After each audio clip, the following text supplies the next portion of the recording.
focus on doing the first deal, right? And then focus on doing one deal a month. Let's just say the average deal size is 10,000 or gross profit. If you just did 3 of those a year, that's an extra $30,000 a year. So if you're a manager somewhere, you have like a sales team, I mean, if you're neck and neck of making 100 grand, that will put you over the hump, being a 6-figure earner. I mean, what could an extra $30,000 do for your life? For somebody that doesn't have an overhead or doesn't have a team or a lot of responsibilities, that's significant, right? So there's a lot of people that are just one-man shows in this space that make more net profit than I do as an operator. Speaking of getting your first deal, how long did it take you to get your first deal when you decided to go source directly from sellers instead of buy from wholesalers?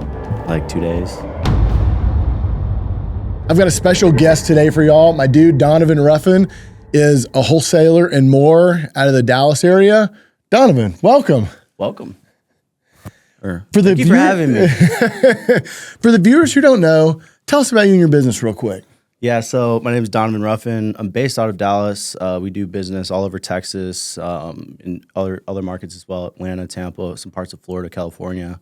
Obviously, we're going to continue to grow and expand. I run a wholesaling business, equity cash offer, if you've heard of it. If you haven't, now you have. And so, yeah, I've been in business about a little over 10 years now. And, we're just cranking it out, making things happen and serving and helping a lot of people. You are. So when I got into the business, I remember just kind of surveying who's who, what's what. And I got in the business right about the time you did. I think you had a little bit more professional, customer or market facing. Yeah. You guys looked more professional, all this. I remember seeing y'all saying, dude, look at these guys. They got it together. So I immediately admired y'all from the start, and I would just keep my eyes open because those guys up there in Dallas are doing a good job. Mm-hmm. Over time, we got to meet, talk some more, and got to know each other more. But there are very few people that I think are very professional, have strong going concern, and have remained stable, even though we all have ups and downs in the business. I kind of look at you as that rock that has remained stable and stuck, and isn't one of those people that has all these crazy personal meltdowns on social media or wild business stories. You guys are a rock. You're stable. You're stuck. You keep doing good up there, and you have a lot of going concern. In the wholesale world, the people that stand out to me, and you got a lot of big name guys that are up and down, Net Worth and New Western, and you. Yeah. I say those guys are a little bit bigger, but to me, you're in that category of solid operators, and they're not a lot of people. So that's Donovan today. But how'd you wind up here? Man, I mean, well, I guess I've always been the foundations of being in real estate in general, it's just your name and your reputation is everything.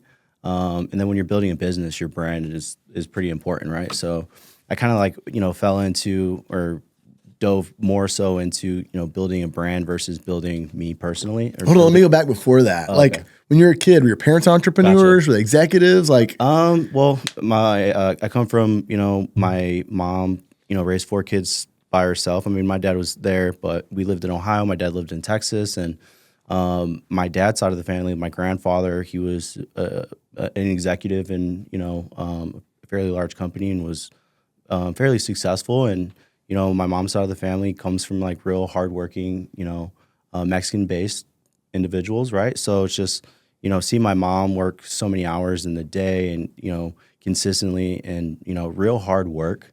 I've obviously kind of seen both sides to the trade. It was hey, you can go into, work really long, hard hours and make great income on the labor side. And then you can also, work more on the entrepreneur business side of it too. And what happens when you put them both together? So I feel like I have a lot of,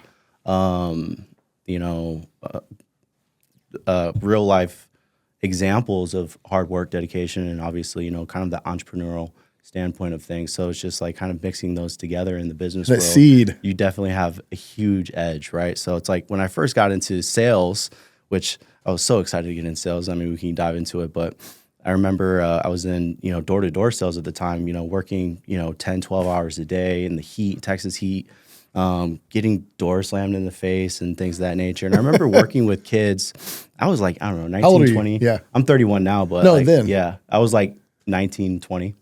And I was working with kids, recruiting my friends and colleagues, and they would just be complaining about working 8 hours or 9 hours a day. And I'm in the back of my brain is my mom's working 16 hours hard labor right now. You're just a fucking bitch, right? And that's just, obviously I've learned humility since then, right? So it's just like everybody was raised differently. And But you saw the difference you had in you working 10 hours. What are you talking about? No big deal. I'm here to get paid. Yeah. And they're talking about the time they show up. We're not even on the same level. You're not on the same levels. I didn't know any different, right? Just because of like what I've seen in my family, right? So my mom was literally working 16 hours a day in hard labor, like manually hard labor, like a refinery in Ohio, while I was in the field, right? So it's just like, I didn't have any excuses not to work hard, because it's just like, if I'm not putting in that, like my mom's outworking all of these kids. You know what I mean? So it's just like, I remember, my mom, finally coming to a point where it's just like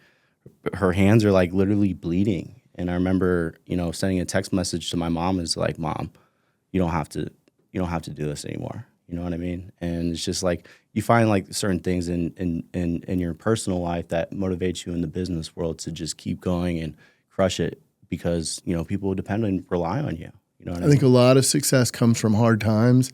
And while you're young, you're embarrassed, or you probably, I don't know, I was embarrassed that my parents didn't have that kind of money. Mm-hmm. I didn't feel like I was as important, and all these other kids whose parents were professionals, I felt like they were better than me.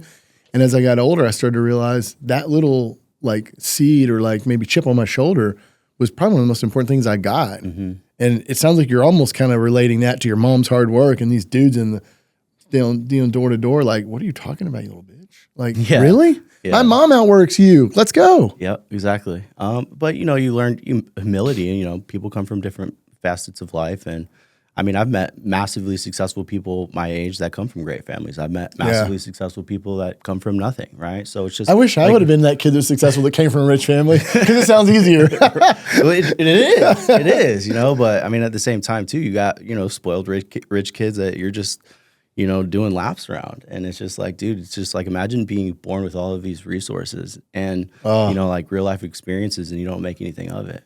I would rather, that's even more of like shameful than I think anything else. You know what I mean? So it's just like, yeah, you have that edge where it's just like, you don't come from much, and, you make something out of it. And, people can use our experiences, when we don't come from much, where it's just like, you really don't have any excuses. Mm-mm. I mean, it doesn't matter where you come from, what you look like, or, what your family based or where you're raised, it's just like everything is your decision.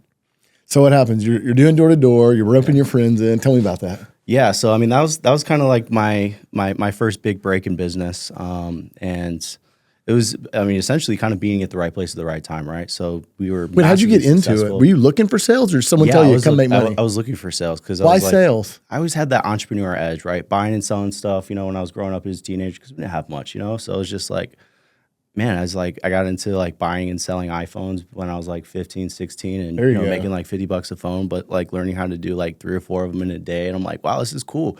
I'm making more in a day just buying and selling stuff than what my friends are making, at Applebee's or something. You know what I mean? So I've kind of like learned I had some sort of gift, and I enjoyed, the barter part of life and negotiating and buying something. There's always like that rush, of like finding a good deal and, selling a good deal, and it's, I didn't realize the entrepreneurship is strong in you. Yeah, the entrepreneurship, it was born. I remember one time, I was like, my mom kind of realized I had like a basement full of electronics, and people were just coming and going all day from Craigslist out of the house, and she's like completely banned me from like the internet. Really? Yeah, she like took all my stuff that I could get on the internet away from me. And I'm like, dang. And I was like, I kind of took offense to it, but I was like, I kind of understood. It's just like, we have complete strangers coming in and out of the house, buying all these, broken items or fixed items or whatever, what have you. But that was funny. But yeah, and I ended up moving to Texas. I was getting in trouble in Ohio. So my dad lived down here in Texas, which was a blessing in disguise. And I couldn't wait to turn 18 so I can be 1099. And I found a sales job where it's just kind of like it made sense. And I was selling cable. I was selling AT&T Uverse door to door, and I got really good at it. And then I got tired of doing it all myself, because I wanted to make more, and I could only sell so much by myself. And then I kind of like learned the aspect of like, hey, maybe I can recruit my friends, or I can recruit other people to sell some, and I can keep a small percentage of the commission. And I thought that was the greatest thing in the world. So I was like, okay, if I have 10 people doing exactly what I'm doing, then I don't have to do it at all. And then I've learned, at that time, I learned how to build sales teams, right? I got really good at it, and had multiple sales teams in different markets. And I was presented an opportunity. I was at the right place at the right time, and I essentially partnered up with my boss at the time, and we started our own marketing company, and we got a contract. This was right when AT&T bought DirecTV, and so we got in at like one of the best times. Like AT&T and DirecTV, or AT&T bought DirecTV. So what we were doing now, our model, we went from door-to-door sales to business, and we're going into bars, restaurants, nail salons. So you're a third-party marketing company signing up their customers. Yeah. And not even that, like we were going into bars and restaurants that already had both services. They already had DirecTV because they needed it for, the NFL Sunday Ticket. They had a contract with the NFL, which lasted for like another 2 or 3 years. And then they already had AT&T internet. So what we were doing is we were going into these establishments and giving them better service and combining their bill and giving them faster internet and for like a minimal of what they were currently paying. So it was just like a no-brainer. Oh, yeah. It was a no-brainer. So we were making millions of dollars and like literally buying all this equipment from AT&T and like warehouses and, flying into a city, and within 2 weeks we'd have, 5, 6 people knocking. Oh, so y'all were going to a market, finding the market, cutting the deal, and going out and executing in a market. Yep. Were you getting people from that market, or were you bringing them with you? So our model was that was like the opportunity, right, for our reps at the time. It's like the goal was to get really good at this, eventually learn how to run a team, and then run your own market and office. So we were taking the next best guy per market, and then when they're ready, we would essentially ship them to a market and open an office, and then obviously we teach them how to run ads to recruit people, how to do interviews, how to do the training, how to do the onboarding, how to do the retention, how to build the team culture. I mean, the whole shebang. So you're early 20s at this point. Yeah, I'm like 20 years old. What are you thinking? Are you like, I've made it. Like, I'm the best that there is. At this age, you're building something meaningful. Yeah, like my ego was in flames. Like, I was like, but I mean, of course. Weirdly enough, rightfully so. Yeah. Like, you come from not a lot, and all of a sudden, in a few years, like you're doing this like big. Yeah. I mean, we're investing a lot too, right? So it's just like, you make a bunch of money, and then it's just like you get the money, and then it's time to grow it, right? So it's just we're always reinvesting into people too, right? And, hiring the best people and paying as much as we can to have the very best team. And then, is just, the philosophy of, I mean, at this point, we grew it to 10 different sales markets around the country, a multi-million-dollar company, completely door-to-door and business-to-business. And, we have like executives at like a Fortune 10 company, AT&T, flying us across the world or like entertaining us. And I'm like 20 years old with these CEOs and execs, and they're just paying me this ridiculous amount of money to like sell their products and services.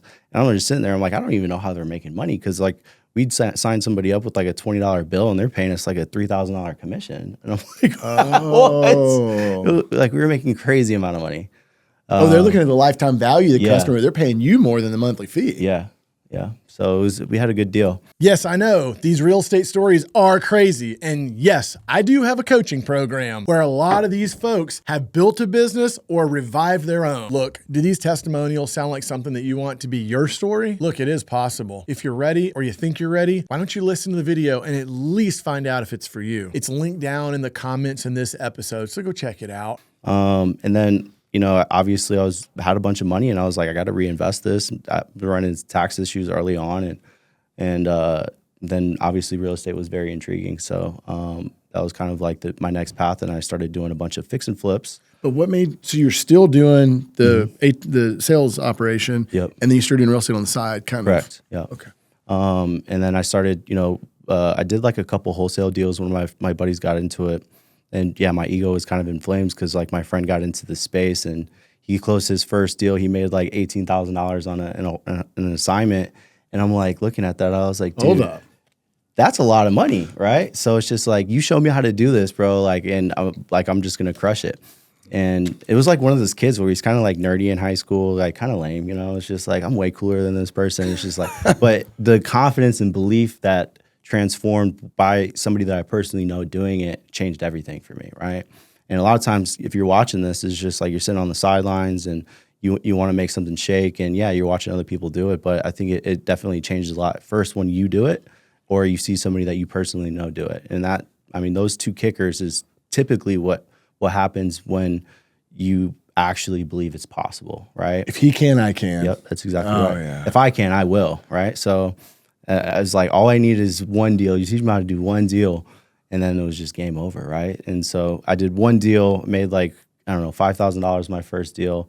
And that's all I needed, right? And at that point, I was doing like everything from the front. I was the one laying banded signs because that's all I knew. That's all we knew how to find deals. That's how it always starts. Yeah, I was you're doing all the jobs. Yeah, I have like 10 different sales offices around the country, and then I'm still, in the field knocking doors. And then at 9 o'clock, I would have a trunk full of bandit signs going around Dallas, dodging cops, dropping bandit signs till like 2 or 3 in the morning. Dude. And, at the same time, like I have a multi-million-dollar marketing company, and then, trying to find, real estate deals because it was like so intriguing. I was like, I can't believe these people trusted this kid, to come and contract their house and sell it. And they're just in the worst possible position in their life. You know what I mean? Mm-hmm. And I found like a different set of fulfillment outside of just giving people like internet or services. I'm like, this is really cool. Like the impact I'm able to do on somebody's life by getting them out of this terrible situation is so cool. Much closer. Yeah, it was like much more closer, and I felt so much more powerful. And it was just like, this is it. Like this is what I'm going to focus on. And so I did. I took it serious. I started really reinvesting into my real estate operation. Obviously, I had a bunch of cash to play with, so that kind of helped. And sales experience for sure, right? And team building. The exact resources necessary for this business. Yeah, like, and it's just like people, like when I first started, people were just like in shock. It's just like how did you become so successful so fast? I had all the elements. Yeah, you just had to pour them over together right here. Right, that's exactly right. So it's just like I already had experience in sales and in marketing and in building teams and in business, right? And so when it was just a different. It was just a different product and service, right? So I've had the experience in business in general, and you're probably watching this. You probably have some sort of other business and have skill sets that are good that you can find areas of translation to apply that into the real estate space, and that's essentially what I did. But it came with challenges too. It wasn't like all fun and games and just started printing a bunch of cash. And obviously, I made a ton of money, but my journey it was very challenging for me to essentially exit that company, right? Or stop doing it because I was making so much money and a lot of people relied on me.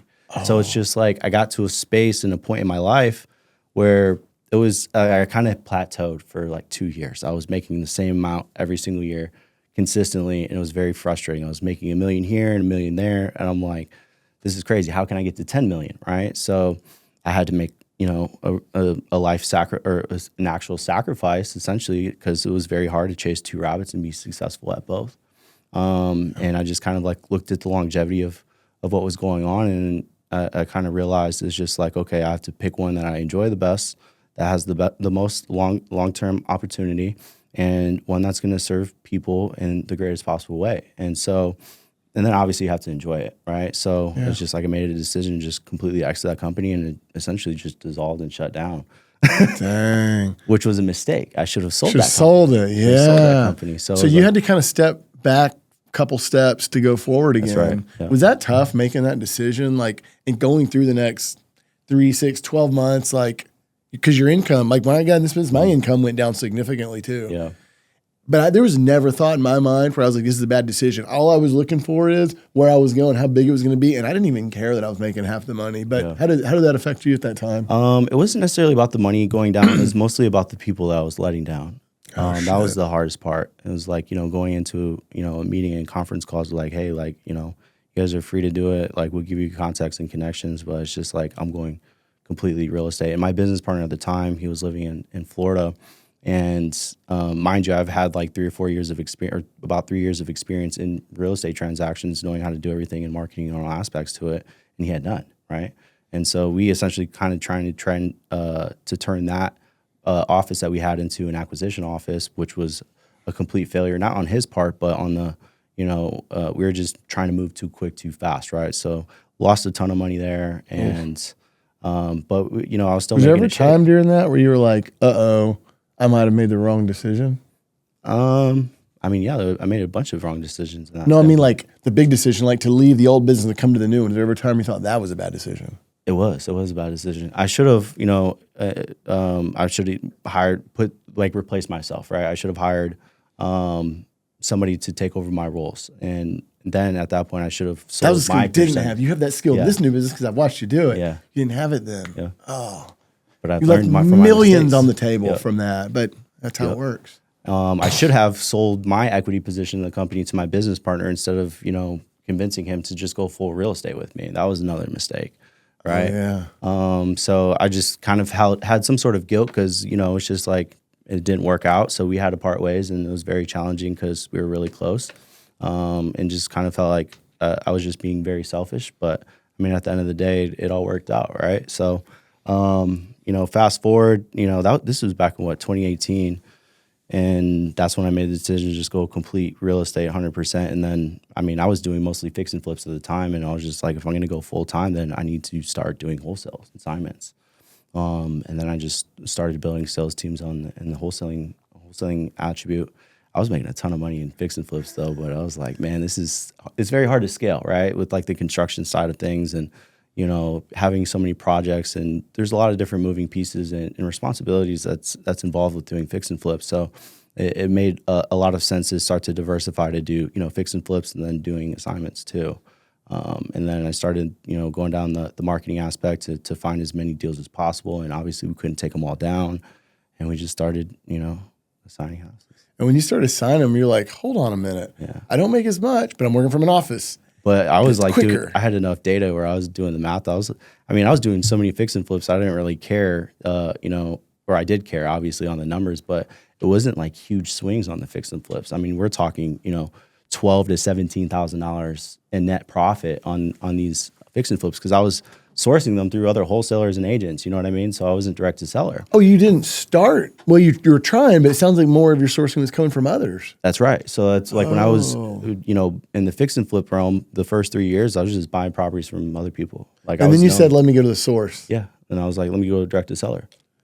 So that would be the most current rendition. When you made that transition from fix and flips to wholesaling, that would be the biggest transition or rendition of what your business is like right now. Yeah.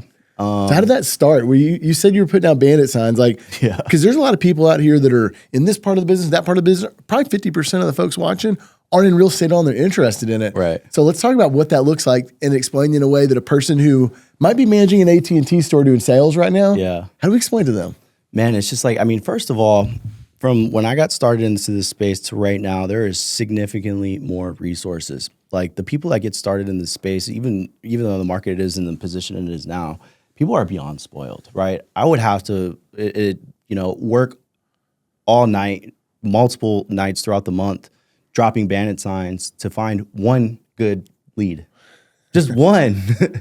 Now it's like we print leads, and it's like I explain this to my team all the time. It's like you guys are beyond spoiled. Like this is insane. You don't even know. Yeah, it's just like you don't even know what I had to go through to just find one seller. So lead. tell them the guy that works the AT&T store now who wants to go out and do this. How do you mean, tell them where those leads come from? What's that look like? Yeah, so it's just like a matter of click of a button, right? You have PPL companies like Property Leads, iSpeed to Lead, Lead Zolo, and things of this nature where you can just go on there and upload money, and you could just literally buy leads. What is a rough cost per lead in a Texas market these days? Like $120, $150. And then of those, how many does it take to convert to get a deal? Like 10. So you might spend $1,000 to $2,000 in buying leads to get your first deal. But if your deal makes you 10 to 20 grand, that's right. Dude, your marketing cost is 10%. Yep. And if you're doing all the work on yourself in the beginning, boom, you're off to the races. One deal a month by yourself, 200 grand a year. You got a business that's better than your AT&T sales job right there. Yep, that's exactly right. So yeah, it's just like when just focus on doing the first deal, right, and then focus on doing one deal a month, right? Could you imagine? Obviously, we do a ton of transactions where it's just not really realistically obtainable for the majority of people. But in general, it took years to get here. But if you really look at like the dynamics of, let's just say the average deal size is 10,000. If you did 3 deals, and what you're talking about is the average deal size at 10,000 might be a $250,000 house, but it's a $10,000 assignment fee. Right? Yeah, a $10,000 profit, right, or gross profit. If you just did 3 of those a year, that's an extra $30,000 a year, right? So if you're a manager somewhere, you have like a sales team. If you're neck and neck of making 100 grand, that will put you over the hump. Being a 6-figure earner.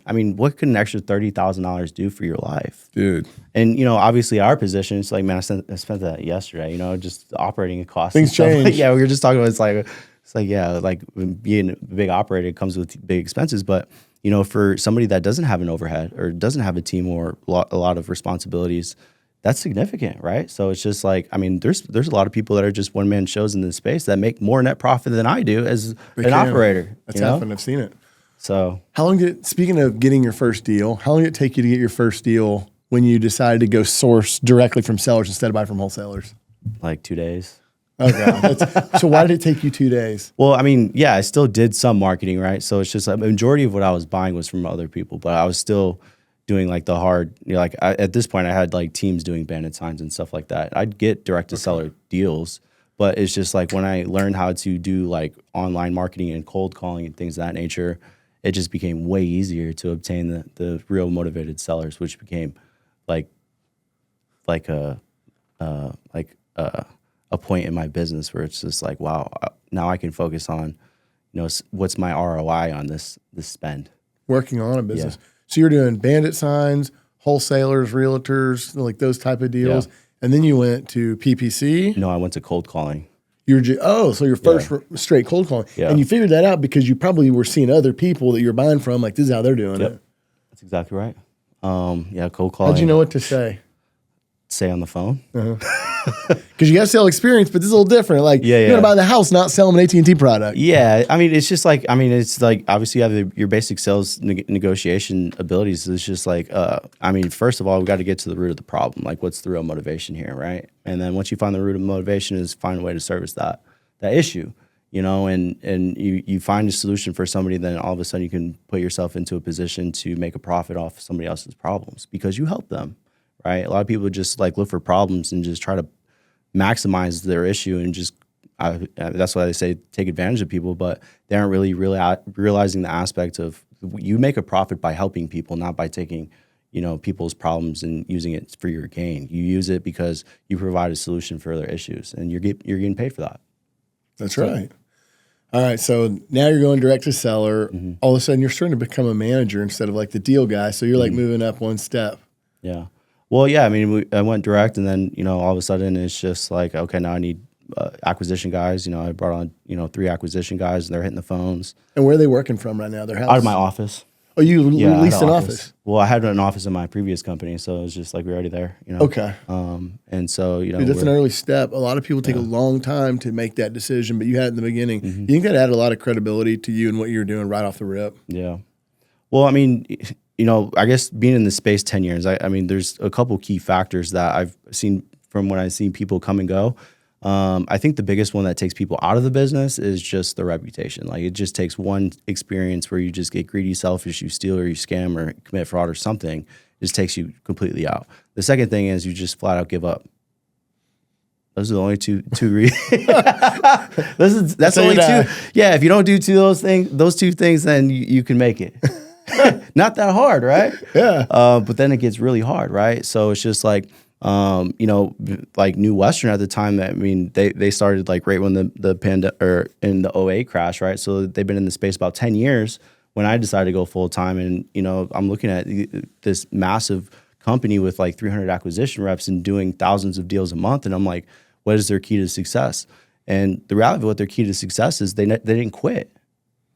They were maximizing the market share at the hardest of times in real estate, and because of that, their reputation and their brand and their ability to adapt in different markets has been a huge inspiration, right? And still even to this day, right? But you kind of look at that, and it's just like, you should know who Equity Cash Offer is, right? And it's just like, I kind of put you in these categories. It's because we didn't give up.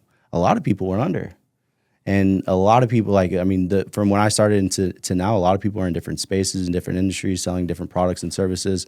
And there's, the shiny object syndrome, and obviously the real estate market correction, which became really challenging for us, right? So it's just our ability to adapt in different markets definitely set us apart and kept us here, and allowed us to continue to operate and stay profitable. Tell people about that. You made a comment about the real estate correction was really challenging for us. But a lot of people, they see you driving the cars you drive. They see that the office you have, and they're like, that didn't bother him. Yep. And you and I had a conversation. I really respect this about you. You were transparent. It's not stuff that people really talk about on the internet. Yeah. But you're like, this has been tough. Here's why. And, I was like, yeah, man, we had to close down this business line, like all these major changes. Talk about what that looks like. Because when people get into this, they're like, I want to go make that $10,000 or $20,000 assignment fee and bounce on my job. Yep. They're not looking far enough in the head to be like, I'm fighting for existence. I'm trying to protect my reputation, my brand, while I can just barely pay the rent this month. Like, what's that period look like? Yeah. So you feel like you're the king, and then you're not the king for a while. Yeah.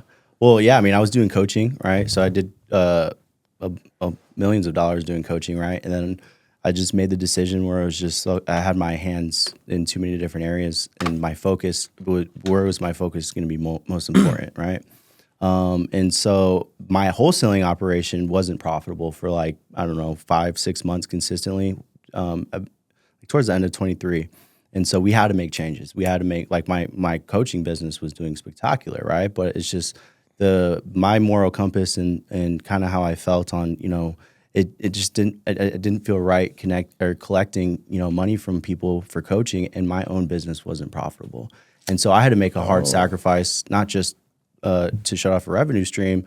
I had to make a hard sacrifice to focus on fixing the underlying cause in my wholesaling operation, because if I didn't have that, then I couldn't be a coach, right? Or I couldn't do anything else. You wanted to be able to be confident and say, this is how it works because I've done it. Yeah. Well, the reality is something had to change. So we got to fix the problem. So I needed to go full time, right? So I had to fix a lot of things. And we did. We adapted. We changed, our entire structure, the entire way we did operating in business. We changed everything from the way the lead was imported to when the deal was sold and how money came to the bank account. Everything changed. Hold on, let me back you up. Sorry, you're going fast. When the first month or two you lost money, I've lost money in months, and I'm just like, that month sucked. Here's our fuck ups, whatever. Right. But when it happened a month or two in a row, what happened? Were you like, oh, whoa? Did you know it was a meaningful problem, or did you think it was a blip? Well, I did kind of expect certain things. We pulled out of a lot of the liabilities that we had on hard assets. When we were doing fix and flips, we completely stopped doing fix and flips. And at the end of 2022, and that was the hottest market, right? So we were making, you could buy a house and then do absolutely nothing and hold it for 2-3 months and make 20, 25 grand. The market was going crazy. But holding all those assets put some dudes out of business because they had to come to table with 30 grand for 7 deals. They're out. So we we finished all of the hard assets that we held in 2022, and then in Q4 it's okay, we're not buying anything. We're just gonna wholesale and assign everything. Great timing. And we pulled out at the best possible times. If we hadn't done that, I would probably went bankrupt. Because you can't exit all that stuff. It's not liquid. Wholesale contract, you terminate. Yep. A house, dude. Yeah. And then, it's just obviously in the wholesale space, buyers were essentially towards the end of 2023, our book of business, they were just flat out running out of cash. Just houses were sitting on the market. They weren't prepared to hold on to houses for a lot longer, or, put more additional construction into the property. At the same time, the values of the real estate was dropping in real time, month over month. Right. So it's just people don't really realize, when you have a house and you're prepared to sell it for $300,000 and it's physically impossible for you to get an appraisal past $250,000. Where's the money go? It goes into the abyss. Right. So it's just who's got the money? I don't know, but it's not in the market. It ain't in my pocket. So it's just you're looking at that. It's okay, these fix and flippers are now having to come to the closing table to get rid of these houses. Right. Yes. So it's just how are they going to be able to get into another asset when they're running out of cash? Right. So. And you're the provider of those. Yes. So you're looking upstream saying, it's coming downhill. Yeah. And so at this time, we had maybe 3 disposition agents, right? And then we had 12 acquisition agents. Okay. So I looked at it. It's we're not going to change too much, but we're just going to completely flop where our staff is focusing on. The supply and demand is completely opposite. So at that point, it was just an easy decision where it's just we only had 1 acquisition rep and then 19 disposition reps within 30 to 60 days. And so the biggest change that I did at my company to avoid bankruptcy essentially was change everything. From even the I made a new company. Yeah, we're spending close to $100,000 just in payroll and salaries, right? Mm-hmm. So and then everybody's complaining because obviously their paychecks and commission checks weren't as high as what they used to. Everybody wants to make more money. You're unhappy. They're unhappy. It changes the environment. Yep. We had those things where some of our top salespeople were like, coming in and asking for an advance to the next Yep. month. I'm like, I don't even know if you're getting paid the next month. And then they're saying, that's easy for you. You got all this money. And I'm Yep. like, dude, what the fuck is going on here? We love y'all. We've trusted y'all. We've built something special for years. Yep. And now it's like, it's almost like people are divorcing and fighting when there's not enough money in the household. Yeah, I mean, there's definitely like a lot of, I mean, changing staff for sure. I mean, people make, decisions for their own lives, Sure. It is what it is in survival. But Was there a time during that where you're like, oh, fuck, I don't know if I'm going to make it out of this? Or in your mind, were you always like, I'm going to get through this. I just don't know how yet. yeah, I mean, I've been in business a long time. So it's just like, my cash reserves, right? So it's just like we had cash reserves. So it was only a matter of like, how long am I going to accept losing consistently before I just say it's not no more, right? But it was just a matter of, it was all my fault, right? I wasn't focused on changing anything. Everything was working for a long time, and so if it's working, don't change it. But it wasn't working, so we were just constantly changing things, right? And then like I had a meeting, a team meeting with the whole company, and I was like, in the next 2 weeks, your paychecks are going to change. You can leave or you can stay, but the ones that are going to stay, they're going to really, we called it let the big dogs eat. And we changed the comp plan from salary plus commission or smaller commission to just 100% salary. Ooh. And yeah, that was probably some bad feedback right there. I mean, I just took it on the chin and I led from the front. I worked on the sales floor with everybody for, a good 2 weeks, just to make sure that the person or the confidence was there and things of that nature. And then instead of getting paid once a month in commission, it's just like as soon as the deal closed, you'd get paid. And that's smart. people were really starting to see the benefits of it, and either making the same amount of money or making more. We lost one person in that transition, Dude, that's huge. but it allowed That me. speaks to how good you did from leadership, but you also had a pretty good group of people, because I would have forecasted the team would have split in half. Yeah, well, I mean, obviously, in sales in general, it's just like retention. People are going to leave anyways, but. Specifically because the comp plan changed, we lost one person. Wow. But what it They did had allow confidence in you, and they said, I believe he's going to take us where we need to go. That's probably why they stuck. Well, I mean, the business needed something. The industry needed something. I saw the industry had a need, and I wanted to take advantage of the need. And the need was we needed to find more cash buyers like today. So how can we find more cash buyers? What did you do? I was looking at it as like, we need to hire 20 people in the next 30 to 60 days. And if we don't do that, then we will file for bankruptcy, because that's the only way it's going to work. That is the only possible way that it's going to work.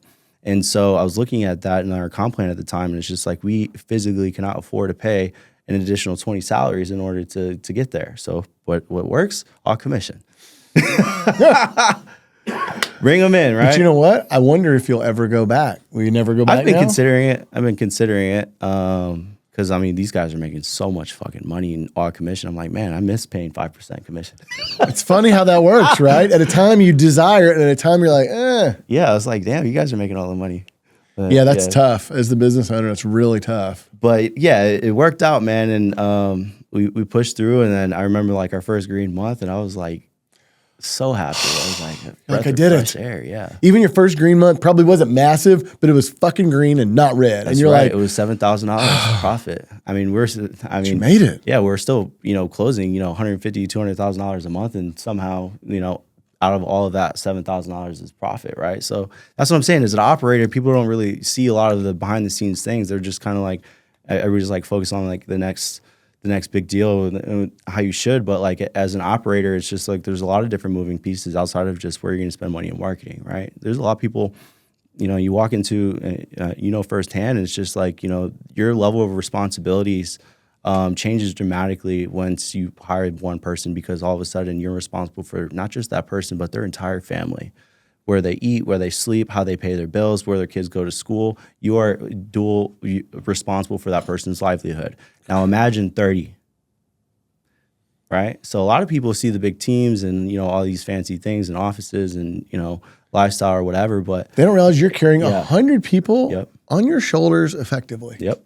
A lot of people just aren't ready for that responsibility and shouldn't be ready. But I mean, everybody lives different lives. So yeah, I mean, there's a lot of trades to the coin, I guess, to be a big operator, but at the end of it is definitely all worth it. Like, what are you doing it for? And like, what do you get out of that in return? And, for me, my standpoint has always been the same philosophy. It's just like, there's no greater feeling in the world, being able to, put somebody in a position to succeed in a massive way, under your leadership and vision.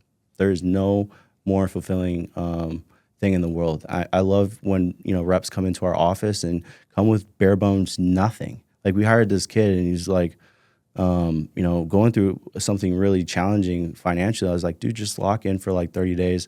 His first month, he did $12,000 in commissions. Change your life, boy. I'm like, and then we ended up firing him. But anyways, the life changes. Came back to work. yeah, I was like, damn, bro. I was like, maybe you made too much money. Now you don't know how to handle yourself. But it's cool seeing stuff like that, And it's just like, the amount of, deals that we were closing. It's just like these people all have issues or all have underlying problems in their life. And, because of our company and we're able to get the deal to the finish line, that family's impacted, right? So that's super cool to see. So, nonetheless, obviously you run your niche, right? And we were just talking about that. Is everybody kind of like finding your niche and what you're good at, what you enjoy to do? I think that's really what separates people in certain aspects of the business is like you found what you're really good at and you just stuck to it, right? Because there's so many different ways to get paid in the real estate space. Just on one HUD statement, there's like thousands of line items. That's a great way to look at it. Titles getting paid, lawyers getting paid, surveyors getting paid, wholesalers getting paid, lenders getting paid. Like there's like 80 different people. Damn, that's an interesting comment. On one HUD statement.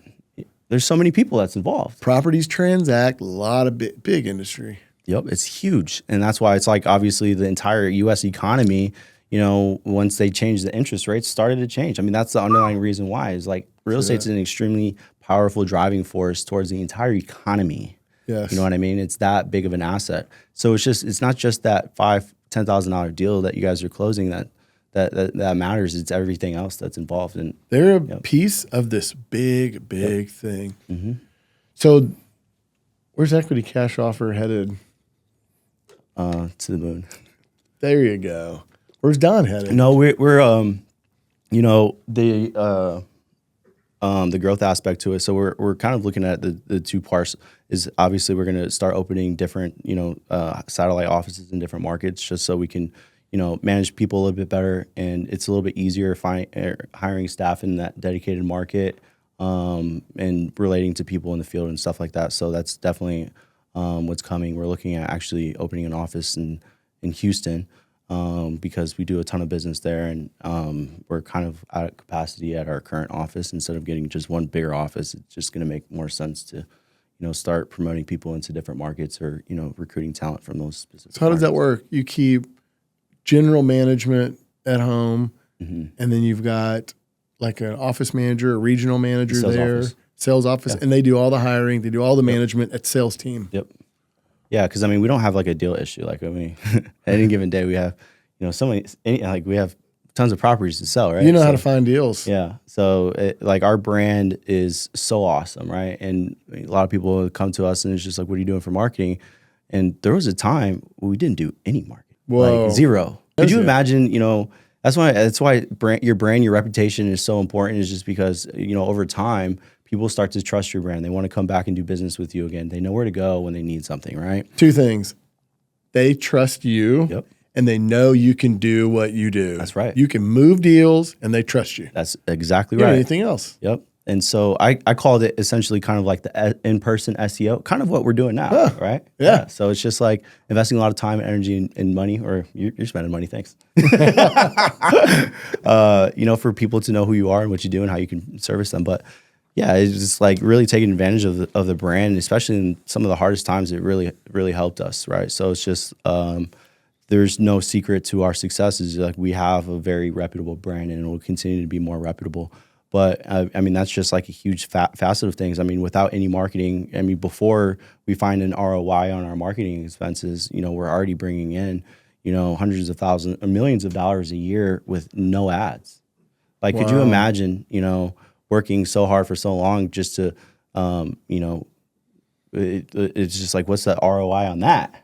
Dude, that's going concern. Just by doing the right thing and doing what you say you're going to do. You see what I'm saying? So never, ever, look shy of that, because it's definitely like a domino effect to the gains and the equity of whatever you're doing if you look at it from that long-term perspective and protect your brand and build that brand. Yeah, I think you guys did a great job. So much so, I looked at one of our HUDs the other day. I was about to make a social media post. I'm like, hey guys, send me some HUDs. I'm gonna look at them, and I'm looking at them and see what we made. And I'm like, that's Donovan's company. I was like, I realized one of our guys must have been working deals with y'all. I'm like, Yeah. dude. I mean, dude, I like, because obviously we're not as hands-on in each deal. Like, I mean, obviously, because we have different responsibilities in business. But, I mean, there's a lot of business that we've done together that I looked into our CRM system when you texted me that. I was like, in Salesforce, I'm like, holy crap, we do a lot of business with you guys. Thank you for that. Dude, no doubt. That's awesome. Well, yeah, without even realizing, I mean, we talk like completely on different topics and stuff. It's not even like on a deal by deal basis because we have a good team. Like we have good operators within our organization to just flat out handle it. You know what? Think about it this way for a minute. It just kind of hit me. That means people in my office who didn't get an intro from me or didn't get any direction found someone in that market, trusted them, and chose to keep coming back to them without any of my influence. Yep. That's exactly right. That means what you're doing is exactly working. You know what's so funny? It's just like, I remember, because, I was in the guru space for so long. It's just like personal brand. You know, Ryan Pineda's telling me to post 7 times a day, right? So it's just like I fell into that trap. And then I realized, or you can just do the right thing in business. That goes a long way. Yeah, and I kind of took a step back where it's just like, man, I kind of realized a lot of things kind of depending on my face, like if I show up or if I post something or whatever, and it's just like, dang, this isn't as enjoyable as what I thought.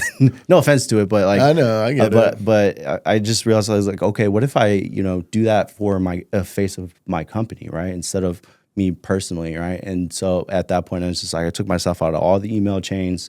I mean, the only time you see my name is like on a HUD maybe, or like a contract.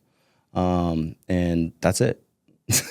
So now we do so much business with people that flat out don't like me in real life. They don't even know they're doing business with me, which is great. Dang.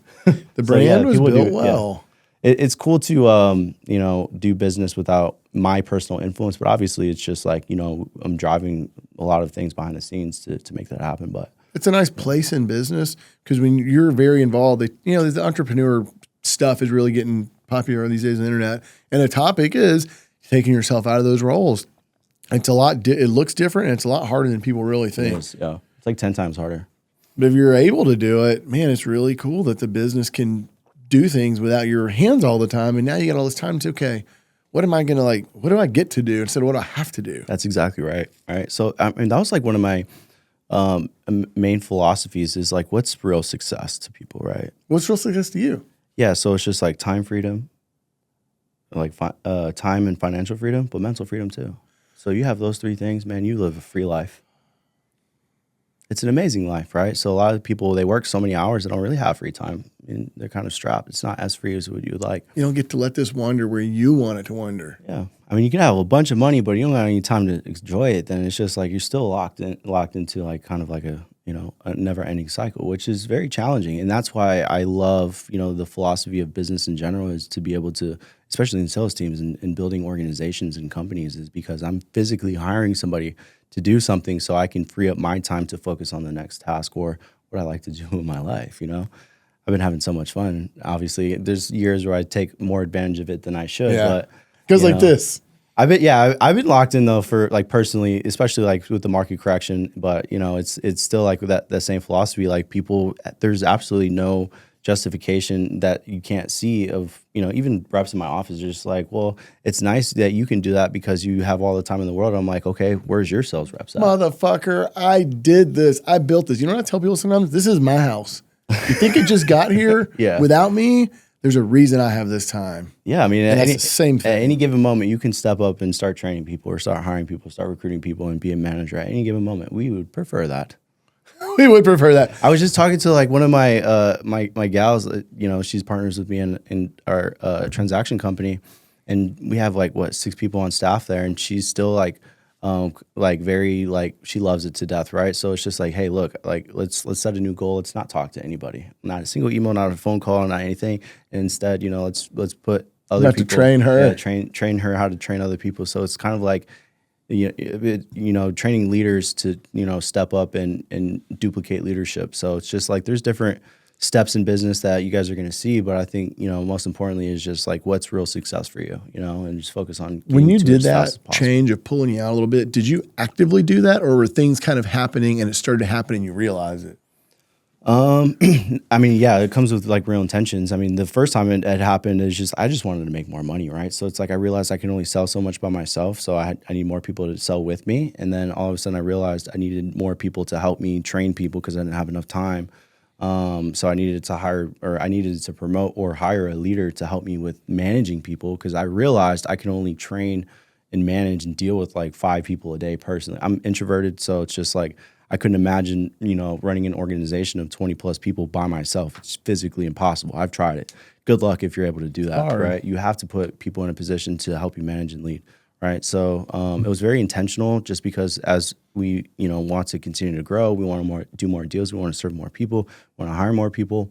It just comes with the trade. We have to, focus on hiring leadership, right? So, it's just the name of the game of being a business owner. So it sounds like it was intentional. It was the right move, and you did it right. Yeah. So, that makes me think of in 2000, right about the time COVID was happening. We were moving out of our house. We were going to do this massive remodel to our home, and I was being cheap and didn't want to hire a GC, so I was going to GC it all, and I underestimated how much time it was going to take. And that was the biggest remodel I've ever done at the time. Yeah. And I found myself on the job site all the time, meeting people, signing contracts, looking at how they're going to lay that brick and I just was in the middle of all this stuff. Yeah. And guys were calling from my office and I wouldn't answer. And I'd plan to call them back at 5 o'clock when I get done. Then I got tired and went home. And I went through this like 5-month period and they were kind of complaining. The partners that run all this business, they're like, you're not answering my phone. You're not calling me back. And I remember one day getting irritated and I wasn't mad at them. I was just fucking tired and hot and sweaty and cranky. And I was like, dude, you know what you're doing. Why do you need me? Right. Figure it out. Right. And then this thing started to happen. They stopped calling. It took me 9 months to remodel that house. When I got done, I came back in the office and people weren't coming, Logan. So for me, I knew it needed to happen, but it wasn't intentional because I hadn't learned how to be a manager like that yet. Yeah. When I came back, I realized they don't need me that much. Yep, that's right. It happened. And I was like, this is amazing. Well, what I learned was I'm very egotistical and prideful. Like I think I'm the best at everything. Like I love to compete. I love that rush, right? I love winning, right? Personally. Yeah. I'm very competitive. So it was very hard for me to get out of certain roles because I think I'm the best. But then I've kind of realized, there's people a lot more talented than me. Ooh. Especially like acquisitions, man. I was just like, I thought I was the best acquisition person in the world. I'm because you're from sales. That's where you're you've grown at. And then come to find out, it was just like, hey, there's you see some baller step and you're like, yeah. I'm like, wow, But hold on, this is interesting. Now that he's on your team, you were that good because that's how good your company is. Yeah. Oh, that's cool. Yeah. So it's just like then you start once you learn how once my ego softened, it's like okay, let's put some people on that are better than me in certain roles and see what happens. Ooh. Right. So same thing with dispositions. I mean, Omar was way better than me at dispositions, and that was an easy decision with that partnership. But even in TC, dealing with title companies and stuff, finding the very best person that can work that role, right? And then, even interviewing, who is the best person that we have to interview somebody, right? So, Noreen stepped up and she does an amazing job in managing, some of the sales team. And it works, right? Finding the best person possible in certain divisions is a game changer. We were just talking about that with the people at the podcast and stuff. It's just going out and finding the very best person that you can possibly find to put into that role and, collaborating in sort of way so you guys can both win, right? So how much do you think you pay for the best person you can find? Are you having to pay market rate? Do you think you pay slightly above? What does that look like? If you had to pay guess? more than so the I guess real decision making that I do with equity cash offer, when we start certain things or in business in general, is I want to pay the most and I want to have the best service and the product's gonna be cheaper than you can find anywhere else, right? So if I provide those 3 things and I bring it into the marketplace, it's when it comes to market share, it's just a lot easier to scale, right? Because a lot of times people are just trying to be as cheap as possible, trying to find somebody that's just is Joe Schmo somewhere just because you can pay them cheap for the low or whatever. But then the service that you get with that is shit. Totally right? terrible. And then it just doesn't really work out. So I'd much rather make the sacrifice on the net profits by paying somebody more than what the market does and providing a better service than what the market provides and selling a cheaper product than what the market provides. And those 3 things is just an easy success formula to scale really fast and consistently, right? At any given moment, we can start a product or something. Like I could start selling hard money loans, and all I have to do is pay somebody that's a loan officer somewhere more than what they're getting, and offer cheaper loans somewhere else, and provide a better service than what somebody else is doing. It's so easy. You know what I'm saying? And so that's what we did. These are never. Well, that's a good topic because you do all those things, and at the end, you feel like you're paying more. You feel like you're offering something for less than other people. In the end, your company seems to pocket more money somehow. Yeah. Because it's all better. Yeah. So I mean, yeah, it's just like it comes to the trade, but it's fascinating. I love being in business, but like I think most importantly, it's just like it's not necessarily about like the well, I guess it's for your aspects of the business is like so involved in the title process and stuff and cleaning that and seeing the real market share for that, because people aren't, like I can't tell you how many times we threw away deals just because it had a bad title. It's just not worth our time. Yeah, they are. They're not. So usually. It's just like whatever, bye, on to the next one, and then if it comes back, somebody cleans it. Yeah, one of Logan's students cleans it and brings it back clean. It's like, let's get it done.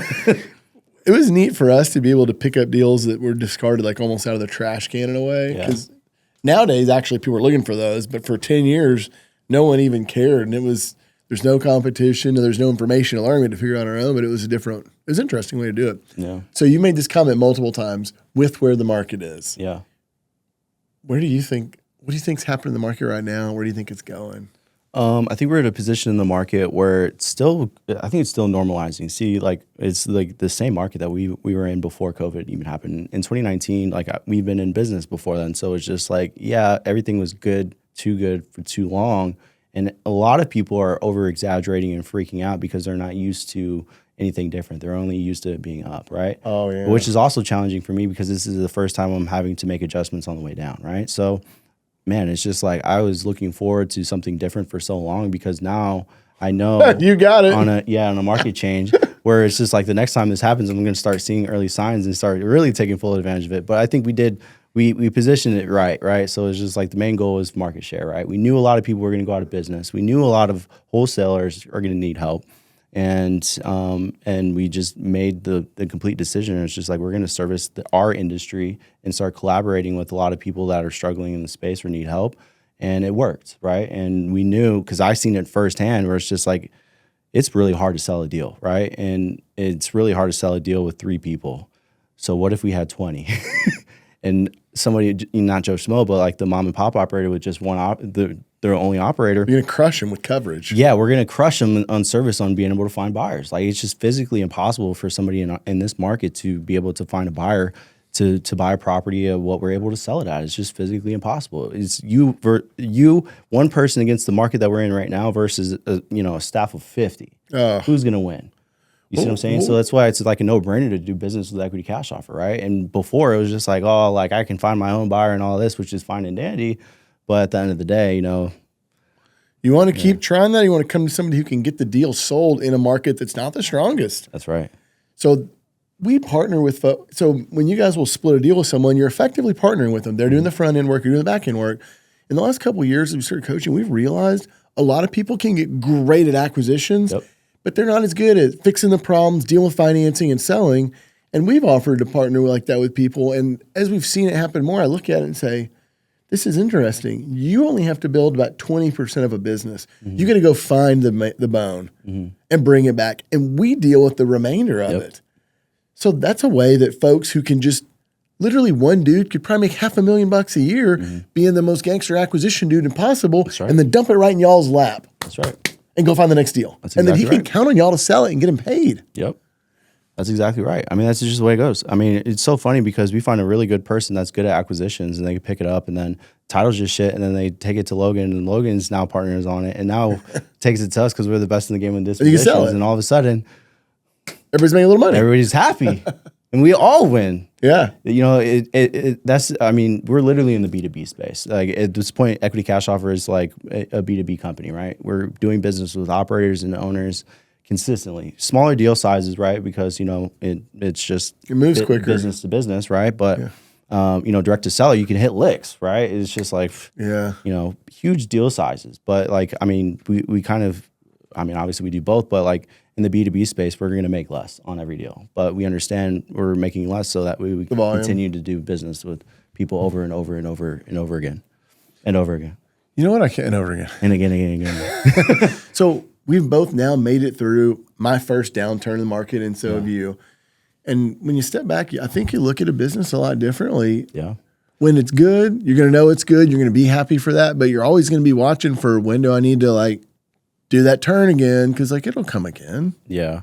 Well, I think, it's just like, it's very humbling, when you're like facing like a real situation in your business or in life, it's just like, holy crap.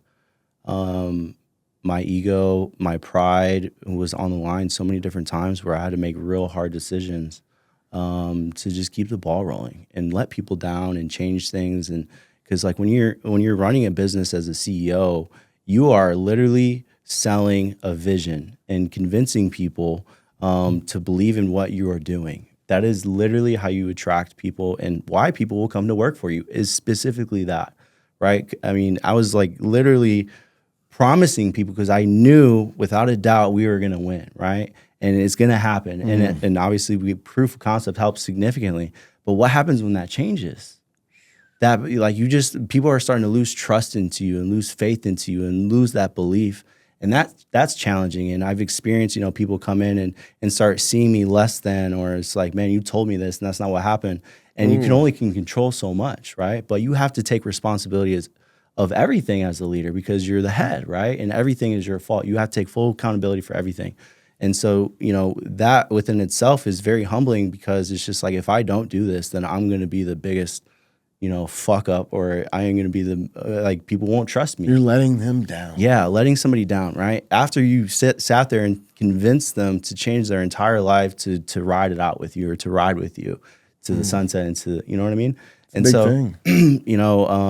And I think, the humility that comes with, having to find other solutions and changing things in the hardest of times, and the humility that comes with seeing people in your team just believing in that. Wow, it's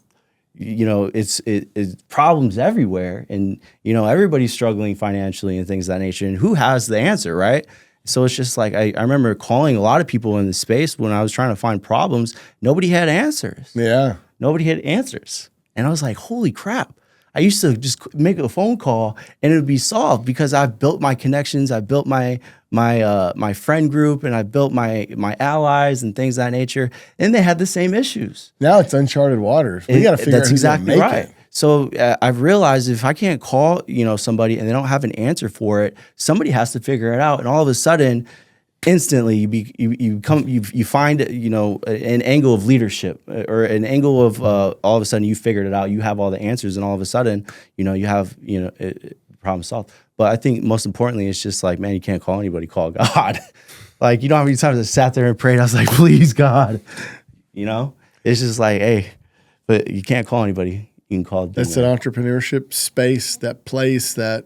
So yeah, it's just like that happens. The humility, So there's some humility there. Your faith. But I was going there. There's the humility that starts to happen more, but then there's also this weird amount of confidence because you got humble and you're like, oh gosh, but you made it through and you come out the other side, maybe not quite as brash and outward like that, but in your mind you're like, yeah, I'm getting more dangerous. I got this. Yeah. Well, I mean, it's just like, I don't know, like I'm a real like believer in God, and I'm not to like try to overemphasize, the faith aspect to it, but I truly believe, that God puts certain things into life in general for a lot of different reasons. But I think most importantly, I think everybody has some sort of role, and I think, trusting God to, provide solutions and answers to certain problems in your life. I think it is like, without a doubt, I probably wouldn't be here, without my faith. And I always say, it won't bring you to it if you can't take you through it. That's there. And so, He put you there because he knew you're going to be okay. It might not be easy, but this is going to work. That's why you're in that seat. There are a million people that weren't in that seat. Mm-hmm. That's why. Yeah. I mean, like, I can tell you firsthand, it's just like, you can see all the stuff on the internet, but there's a lot of different things that I could have been doing. other than Yeah. getting my ass handed to me in this real estate correction. But hey, we figured it out, now, I'm a little bit more tough, right? And it's just like, I guess like, my, my skin thickness is, and, I always used to have this saying where it's just like, when I was a lot younger, I was like, I might as well go all in right now, because what's the worst that can happen? The worst possible thing that can happen, especially if you're young, is you have time to recoup. You have time to do it over again, right? Before you start having kids, before you start getting married, before you start hiring people, before you start all these things, take the leap of faith, take the risk. What is the worst possible thing that could happen? Especially when you're young. You have time to redo. And you're in reset. America. Yeah. Like, what's going to happen? You're going to wind up under a bridge? No, your business is going to fail and you go get another job. You and I are both while we don't want to work for somebody else like a boss, we're pretty damn employable. You can get a sales job. I can get some kind of job 30 days. That's right. We're not going to wind up under a bridge. The worst is going to happen is our business will fail and we'll just go get a pretty good job. Yep. That's okay too. Yeah. It's like worst possible case scenario, I can go knock a door. Yeah. That's right. All right. So we talked about where we think the market's headed. Where's Don headed? Where's the market headed? What about legislative changes? Every day I open up Instagram or Facebook and there's another post about another law that affects wholesaling changing in another state. Yeah. So we essentially bought a brokerage. Obviously you want to kind of protect for what's to come, but I really think it's, there's two aspects towards it. I mean, for one, there's just the entry level into the space. It just came with a bunch of knuckleheads, right? And that's just what you're going to get. And because of the knuckleheads taking advantage of people and stealing and committing fraud and things of that nature. Low hurdle to entry, high profit. That's right. Boom. Fast money, it attracts scammers. I mean, it is what it is. So I think it is important to have rules, right? And I think it's kind of cool, for the government to actually see. So you saying that means it hasn't materially hurt y'all or changed? I mean, I'm the first one I'll call feds myself. I'll call them tomorrow. It's just like, hey, we need this. There's one specifically with like memos on properties. Like people are getting in and just putting a deal on a contract and filing a memo and just obviously with numbers that are just horrendous and waiting for somebody to call them to release it. Like that is probably one of the first things that I would change if I was somebody in power. The second thing would probably be,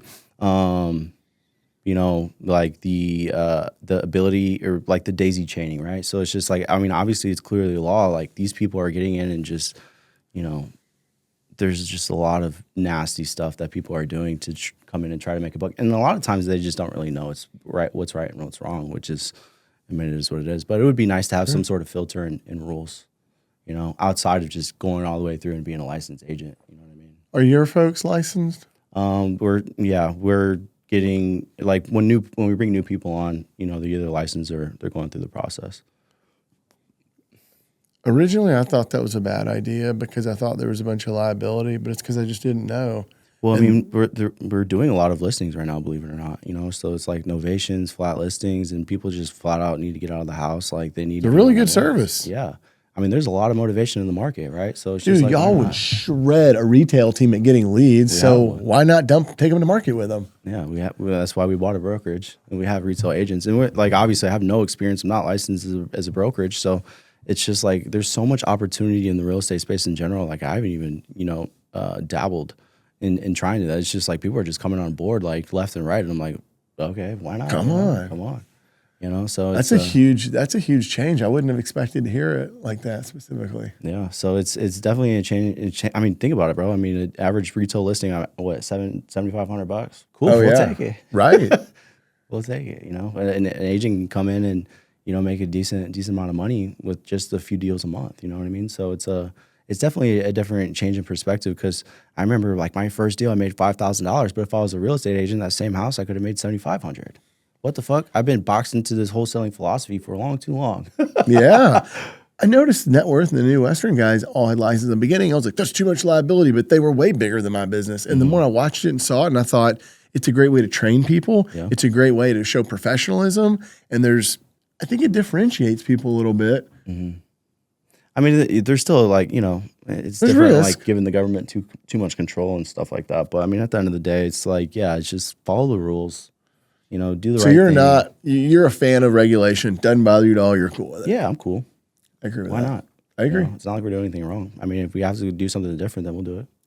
We'll follow the rules.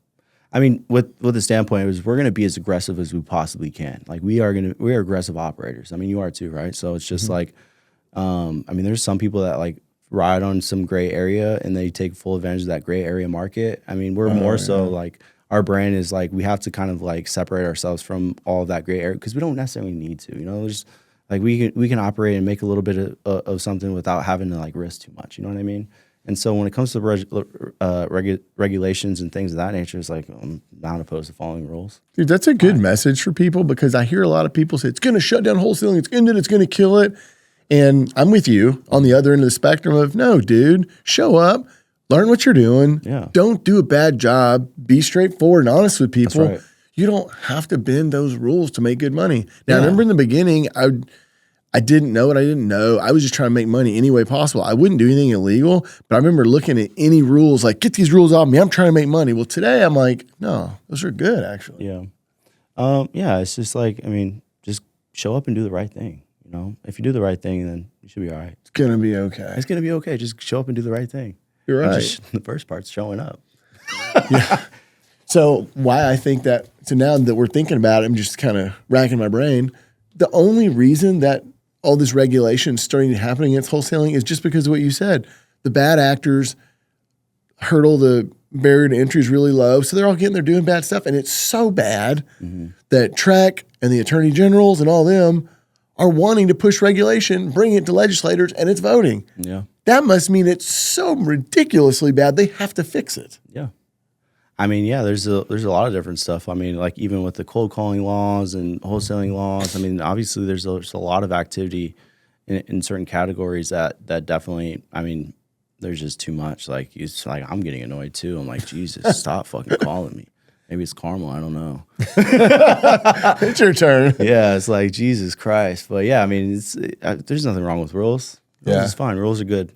It just keeps the bad actors away. But yeah, I think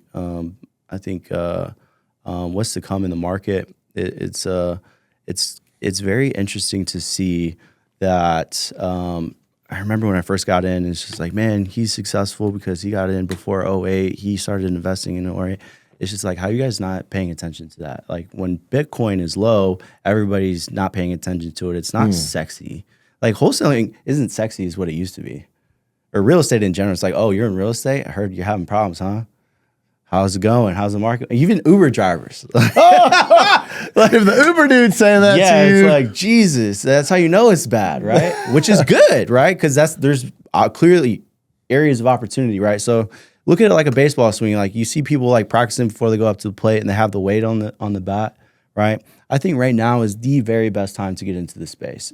Not just because it's challenging, but it's because you're going to learn certain things and learn how to solve issues and develop a skill set of servitude that's going to serve you in the best of market, right? Getting into a space when there's a lot of need and a lot of people with problems, how do you not see that as an opportunity to come in and be solution oriented to help these people with these problems, to get paid a buck, to be able to do so? So what is happening? What is happening is people are freaking out because they've been spoiled for too long, they have wrong expectations, or they just have to work long hours. Sorry, you're not going to make the same amount of money that you were making in 2022 with the same hours that you're working. It's physically not going to happen. And if you try to debate me otherwise, then it's great. You got lucky somewhere. But for me, it's just like I'm just trying to keep it all the way straight and honest with myself and my team and my staff. Even you guys watching, it's just like you're going to have to work longer hours to make less money in today's market than versus 2022. It's just flat out how it is. Sorry. That's how it is. Show up or don't. Yeah. So, I mean, at the same time, it's just like there's a lot of different angles in which you can come into this space and find what you're good at and find what you're not good at and learn how to collaborate, learn how to network and, develop skill sets and use your skill sets to perform and serve a lot of people. One of my favorite sayings is your network is your net worth. Mm-hmm. What would you say would be the standalone most important, like, core message like that out of all your dealings? Like, what's the one that's like, man, this is it to me? I think things don't happen when you want them to happen. Things happen when they're supposed to happen. And I've seen this happen in my life and in my business constantly. My first big break when I was 20 years old, I was not expecting that, but it was supposed to happen, right? See, I'm a believer in God, so I feel like, when you're facing problems, and I remember like when I said you can't call anybody, there's no solution, is God's placing you in a position to have an opportunity because he trusts you with that responsibility. Now's your time, but you don't know when it is. Just he knows when it is. Well, you have the vision, but I mean, I think most importantly is like, it takes control away from guys like us who want to control a lot. Yeah. You have to get rid of that control. That's kind of hard. I mean, it's just like I see problems and issues that happen in business. And when I learn how to figure it out, I gain that experience. So when it happens again, I know how to go through it again. I know how to teach people how to get through that. Right. So I'm seeing this downfall, or not downfall, but this real estate market I'm experiencing, I'm learning a lot. So when it changes again in the future, I'm good. That dude, I was literally waiting for you to finish because I was going to say, remember how we were learning as the market was going up the whole time and we had to fight through this trouble. All boats rise with the tide. Imagine how much better you're going to be when the market starts doing that again. You're going to destroy. Yeah. It's like that. They call it like it's like shooting fish in a barrel, like captive audience. They going nowhere. You're going to get it. Yeah. Well, I mean, we've kind of got so good at the downside of the market where it's just like, I kind of hope it goes down a little bit more. I've got room for more. Yeah, let's let the market go down a little bit more. Because we definitely have to change our business again on the way back up, the way it's set up. So it's just kind of like we're shorting the market right now in how we're set up. Now that interest rates are starting to work their way down again, yep. I thought no matter what people like or don't like about the current administration, I thought his economic policies were going to take a swift change upwards. I just thought that's it, and it didn't. It took a lot longer. They did all kinds of stuff. And I thought the tariffs were going to be like horrific. They weren't as horrific, but they changed a lot. All this stuff's starting to happen. Now the interest rates are coming down. I feel like we're headed in the right direction. Like within 12 months, if they continue in the same path, I think we'll be like really in a good spot. Yeah. I mean, every year the market, there's just less real estate activity that happens in Q4, Q1. Just statistically, you know, so it's just like we're not like it's going to continue to go down through the winter, and then even Q1. So I think next year, we're going to start to see an uptick. But I think things are still like being normalized. Nothing drastic's happening. I mean, come on, prices are dropping. Okay. But as they run those interest rates down, like I think we're in the fives on mortgages. Well, that's now. the thing, man. It's just like people still have equity though. Like there's still equity in the market, right? People just have to come to terms and realization that what they thought they could sell for is just not a thing. So it's just like we've seen a little bit of challenges with people that were into the market and they were buying so many fix and flips where equity just kind of disappeared. And I think we're at a position in the market where that's already solved. Like the solitude's already there, right? So people already felt that hit. And now when people are entering into deals, like they have to like prepare for that and they understand that the prices has changed a little bit. But I don't think the prices are going to go down or going to continue to go down significantly than what they've already have. So I think the market's just normalized right now, to be honest with you. I don't think we're going to see, a 30% down equity change because that's already happened. I don't think it's going to go down another 30%. If you look at markets, I remember 2019 and 20 looking at them because things had really started to go up. And I remember thinking, do I stop? Because it's getting so like into 2020. Do I stop buying like long-term assets? Because when it goes down, am I going to get it cheaper then? And I would just look at these charts and like markets go up and they go down a little bit and they go up and they go down a little bit and they go up. But when they always go that way. Yep, they always go up. When it goes down a little, it doesn't go down far enough to make your old purchase price that big of a difference. That's right. And I just remember thinking, I think we should have to be a buyer forever because it's always going that way. Yep. Yeah. I mean, if you look at it from like the real estate holding standpoint, I mean, if you're keeping something 10 years or more with that intention on purchase, dude, you have no issues. Yeah, you're right. I mean, I think the biggest, challenge is like the people that are the in and out, like the buying and selling. But if you're buying it, to hold on to 10 plus years, then you don't even care about this market right now. I mean, it's a great thing for you in this market. As long as you can cash flow. Yeah. And not like have to come out of your pocket to pay any expenses. I mean, depending on where you are in the country, though. I mean, there's California markets. I don't think people ever cash flowed there. Good luck. That's true, actually. I hear that, yeah. All right, so now I have one for you. So now we spent some time talking about like how your life has evolved, how your business evolved, your ideology and all that. So there's lots of pieces of this that I never knew about you. So I enjoyed doing that. So now I want you to go back and tell that Donovan that was going out there to go knock on their doors because you wanted to do a little bit better than your mom and not have to work physically like she did. Yeah. What do you tell that Don that was 10, 12 years ago? No, longer than that even. What does he need to hear from you? To be honest, I've thought about this. I've been asked this question before. I think there's a lot of things that I could have done different, but I think I didn't. Like, if I were to go back and change it, my life wouldn't be where it is now because I didn't have to face so much adversity. Because I've faced adversity, I think it kind of developed this, this real perception of life where it's just like it's undoubtable that I'm gonna win because of the things that I've been through, and the experiences that I've had to overcome because of those experiences. So for me to go back and change something, I think it could delete a lot of that because I feel like that's a majority of where my thick skin comes from, my real undeniable belief in myself and what I'm doing and what's about to happen is because of what I've been through for sure.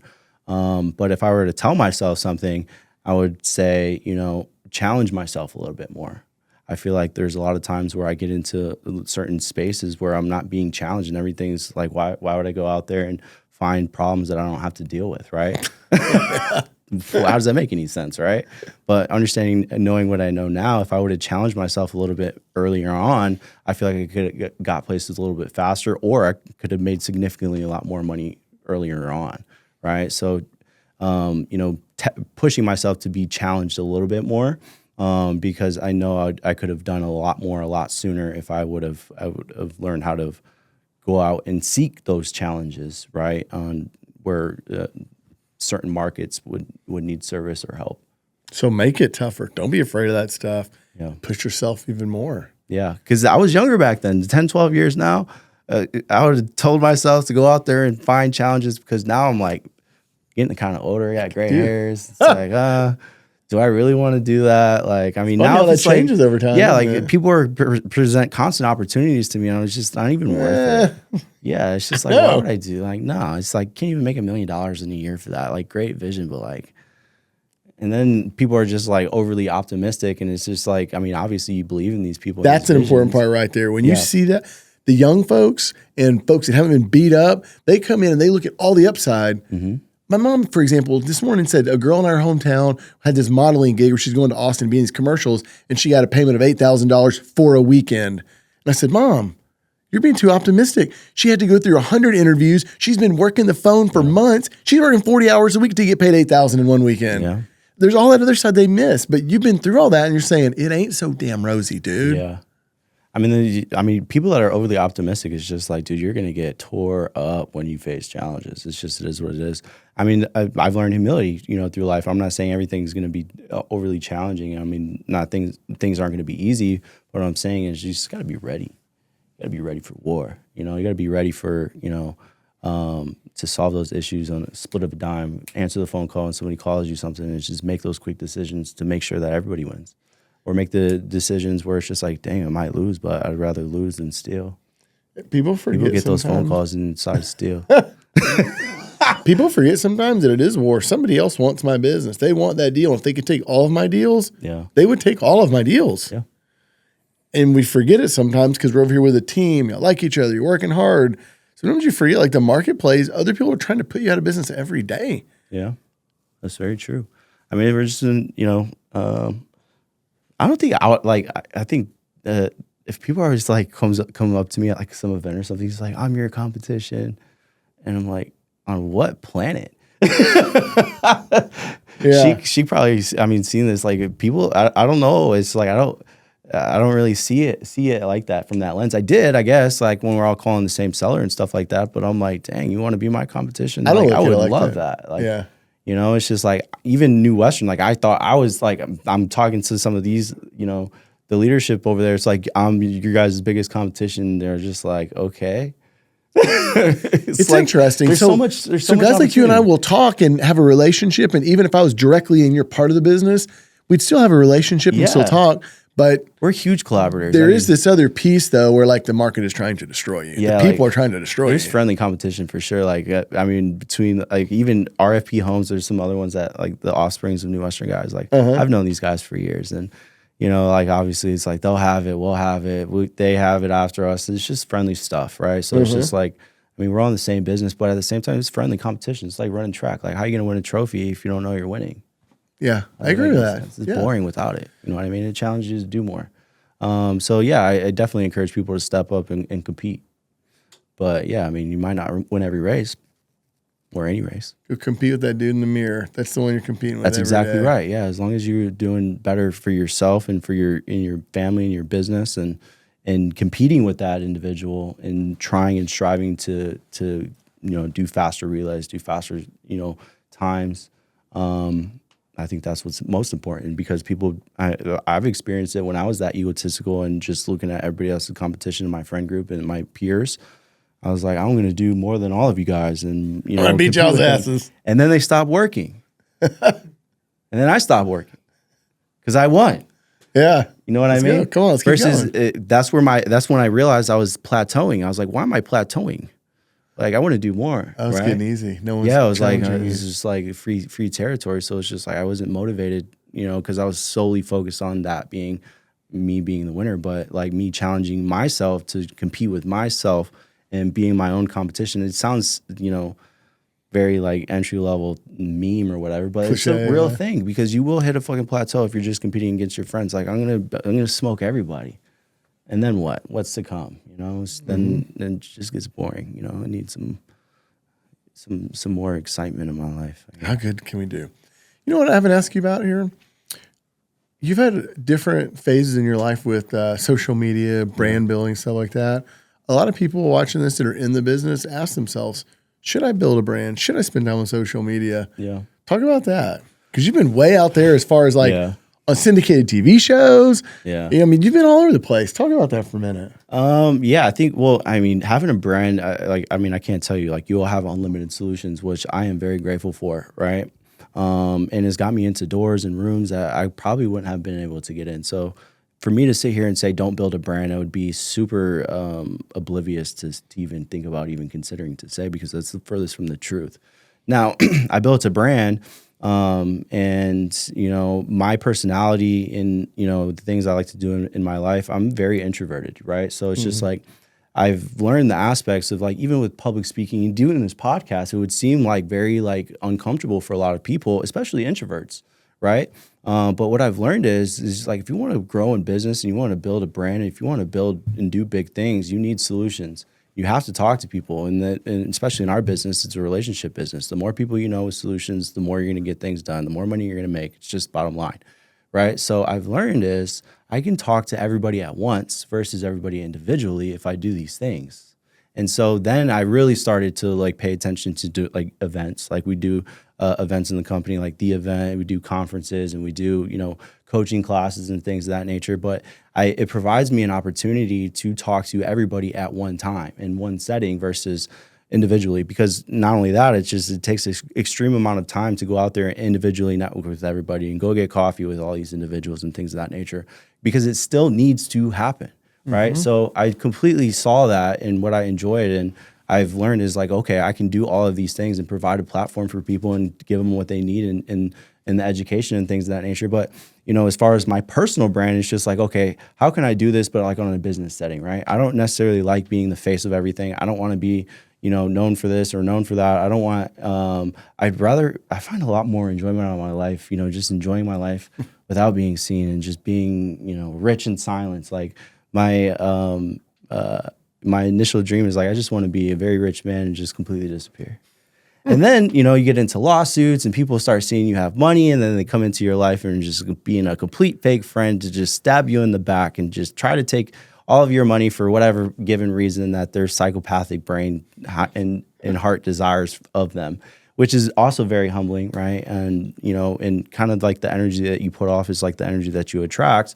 But at the same standpoint, it's just like, I don't want people to necessarily just come based off of my energy, because then I have to show up and manage them and coach them and talk to them and things of that nature, when they can do a lot more without me, right? So learning how to separate myself from all different moving pieces of operating a business and still, being able to get out there and live a peaceful life. I mean, it's been sometimes I'll just like, want to go out and go do something. And then somebody's in my face is just like trying to ask me like 17 million questions. And I'm like, I'm trying to answer 17 million questions of the problems that I have. So it's just like, I get into these scenarios in my life where it's just like, man, I feel like I'm serving a lot more other people than I am for myself. Right. And so, yeah, I guess I'm still somewhat young. I'm still trying to find my balance, but man, I mean, I think for the most of it, I'm very grateful. I'm very, happy with my life and how it has aspired, and obviously I'm going to continue to do more of. But there's so many times I wish I could just delete my Instagram and just disappear into the abyss, And I mean, some of the most successful people that I've met in my life don't even have social media. True. And I talk to these individuals and I hear them talk about certain things, and it's like, that's spot on exactly what I'm going through. It's just like, why would you want people to know you have money? That was like, I don't wear watches anymore.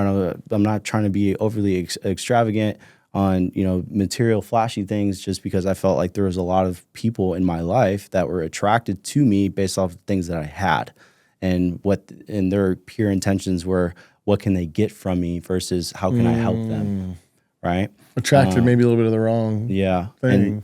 And it's just like, it's been very humbling, right? And it's like some of the richest people, some of the most wealthy people that I know don't have all these things. Like they're wearing New Balances and just driving a Toyota Camry. They don't want to be seen. I don't want to be seen either sometimes. Interesting change, because when you get into the business, and in a time where we got into it, the social media was becoming a big thing.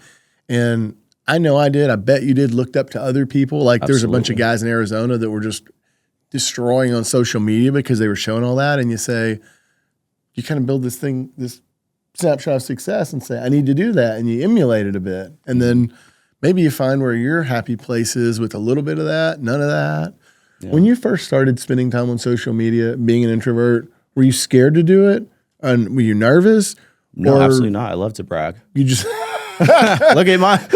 Look what I got. It's okay. So even though that you were more of an introvert, you were still like, okay, I can do this. Turn the camera on. Let's just go. And you just kind of went and did it. Okay. Well, yeah. A lot of people say they're scared to talk. And I'm like, what are you scared of? And they're going to be judged. And I'm like, of what? Like, it doesn't even make sense to me, but I know people think that way. That's why I'm asking you. No, I'm not. I mean, I've never been really scared of the camera, to be honest. I mean, I definitely exhausted myself, though. There's several points in just like my life, I'm like, holy crap, this is exhausting.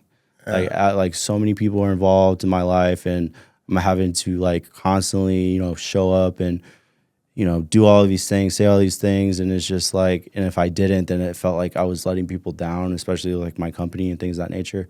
But my whole education company was like revolved around chasing clout. Like I'd literally have to go out and, do podcast after podcast and speaking event after speaking event. And I was literally traveling like every 2 weeks on stages around the country. It was a job. It takes a lot out of an introvert. Like it drains. Yeah. People that are extroverts, that charges them. I do have a fair amount of that. When I get done with this like this, I love talking to you. This, bro. You're built for that's this. What you think. I love talking to you. I enjoy this. But ask my wife. When I go home, I'm fucking smoked. Yeah. Or after an event, I am done.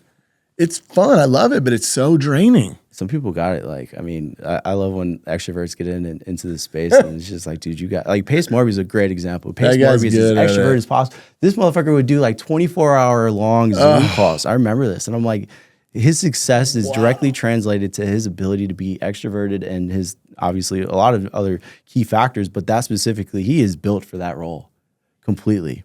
Like I look at things that he does, and it's obvious it leads his company. Yeah, I'm like, dude, good for you, man. I am so happy for you, bro. Like that. Like I text him all the time. I'm like, dude, good for you, man. You literally have that God-given gift, and you're taking, putting that on the forefront and just running. And Jamil too. Like I love those guys to death, but my personality is completely opposite.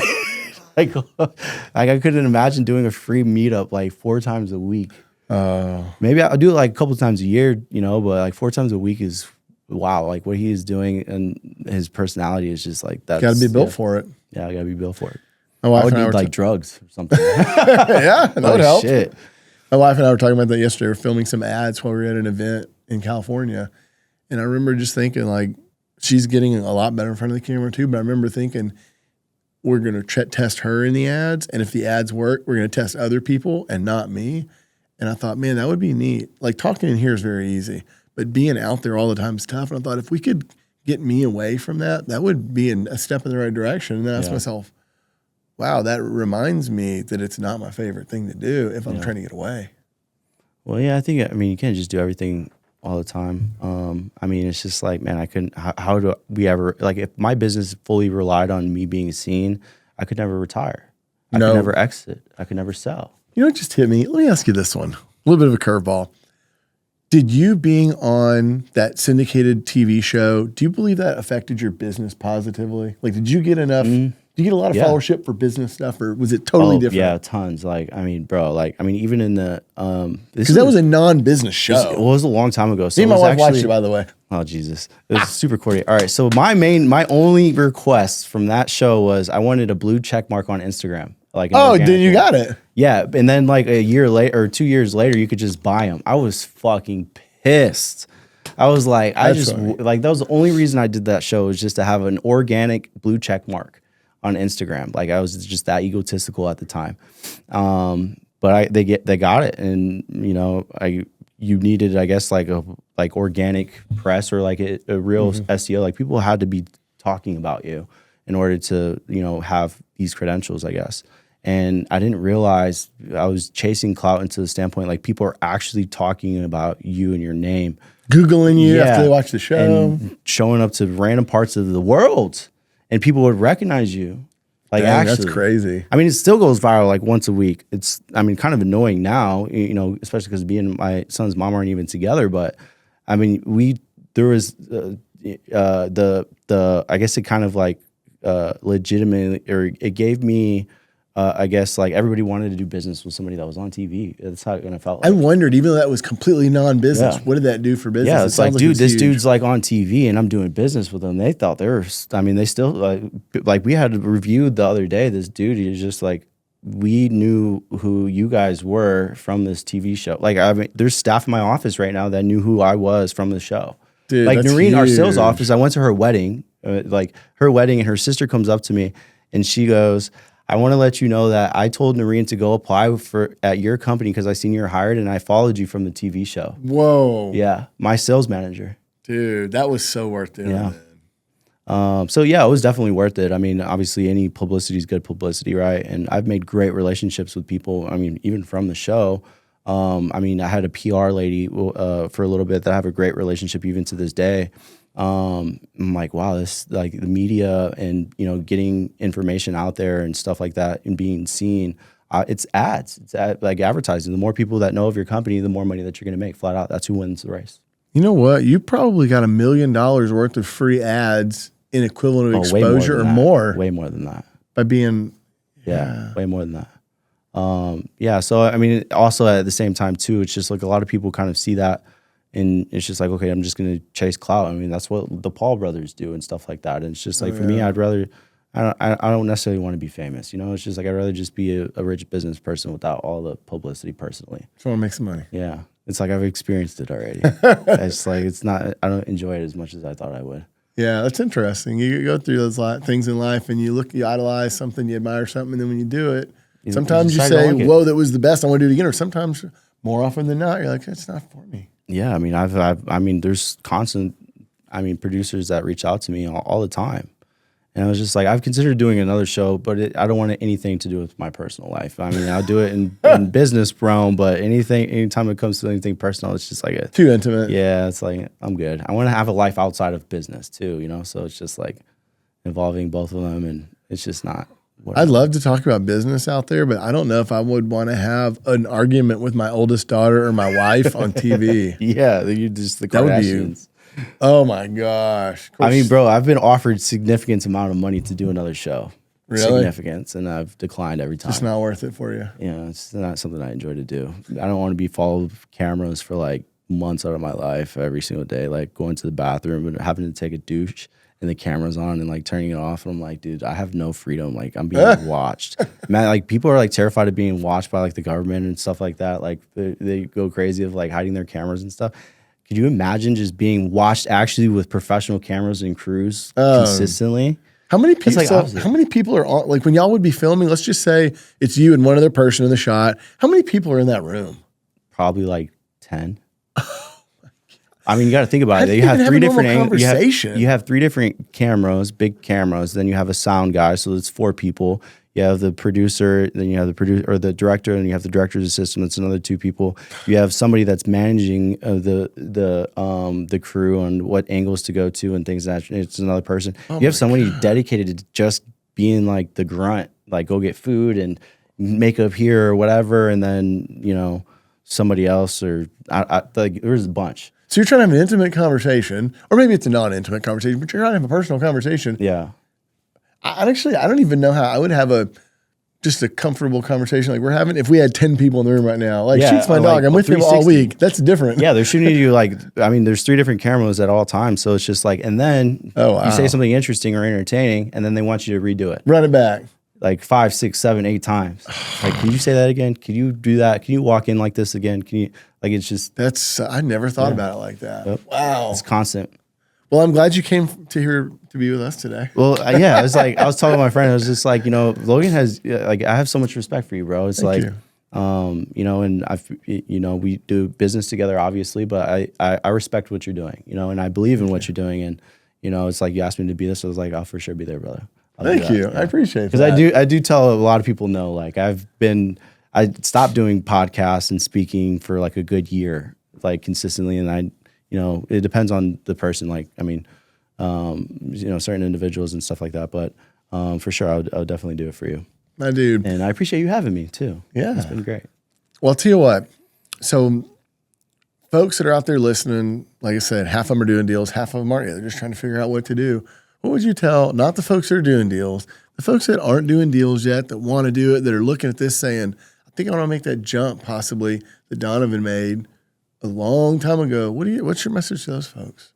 Yeah, I think it sounds like very simple to say, but you have to like physically do it. And you're not going to have any motion unless you take a motion, right? So motion also produces energy. It's very scientific. So once you get into motion and doing something and do it over and over again, it's just going to create energy, and energy attracts certain things. And it's science. Like, it actually physically attracts something. It's just literally how life works.